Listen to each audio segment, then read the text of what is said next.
هو انتوا فاكرين ان الحياه هتقف عند كريمه عروسه المنوفيه اللي جوزها قتلها وهي حامل في 4 شهور؟ مش هتقف. ملايين من كريمه هيحصل لهم نفس اللي حصل لكريمه. طول ما في ام بتقول لبنتها بس ما تصوتيش ليله الدخله، ما بتفهمهاش يعني ايه مسؤوليه جواز.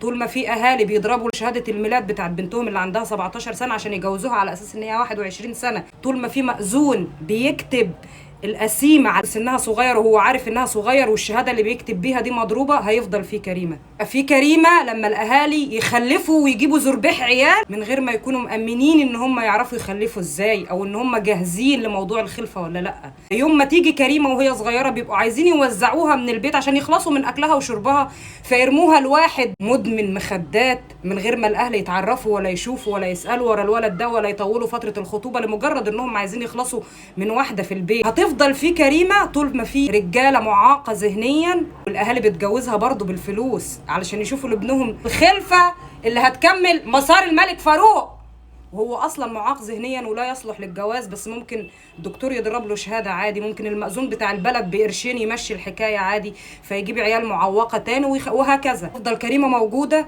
طول ما مفهمين الراجل ان البنت سلعه جايبينها في البيت للسرير، وانها تشيل في بطنها النونه وتربي وتغسل. من الاساس عايز تربى الاهل قبل ما يربوا اللي قتل كريمه.